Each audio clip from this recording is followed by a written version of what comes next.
বিলাসীপাৰাত আনুষ্ঠানিকভাৱে ration card বিতৰণ কাৰ্যসূচীৰ শুভাৰম্ভ। ৰেচন কাৰ্ড বিতৰণ কৰে মন্ত্ৰী ৰঞ্জিত কুমাৰ দাসে।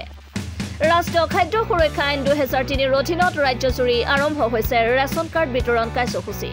ৰাজ্যৰ অন্যান্য প্ৰান্তৰ লগতে ধুবুৰী জিলাৰ বিলাসীপাৰা সমষ্টিত নতুনকৈ অন্তৰ্ভুক্ত হোৱা লোকসকলৰ মাজত ৰেচন কাৰ্ড বিতৰণ কৰে অসম চৰকাৰৰ খাদ্য আৰু অসামৰিক যোগান বিভাগৰ মন্ত্ৰী ৰঞ্জিত কুমাৰ দাসে।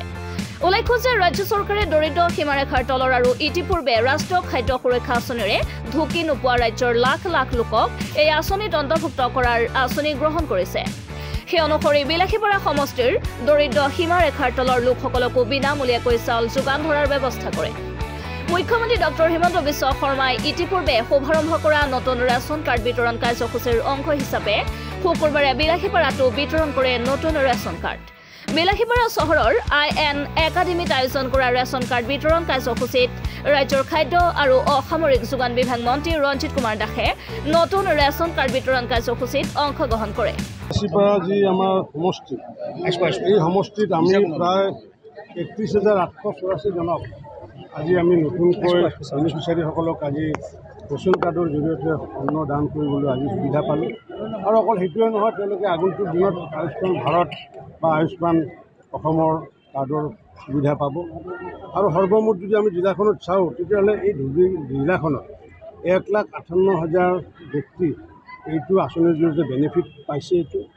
আৰু মই ভাবোঁ যে মাননীয় প্ৰধানমন্ত্ৰী নৰেন্দ্ৰ মোদী ডাঙৰীয়া আৰু অসমৰ মাননীয় মুখ্যমন্ত্ৰী ডক্টৰ হিমন্ত বিশ্ব শৰ্মা ডাঙৰীয়া সৰ্ববৃহৎ এটা সফল এইটো এটা আঁচনি, কাৰণ এই আঁচনিৰ জৰিয়তে প্ৰায় 42,85,000 মানুহ উপকৃত হ'ব।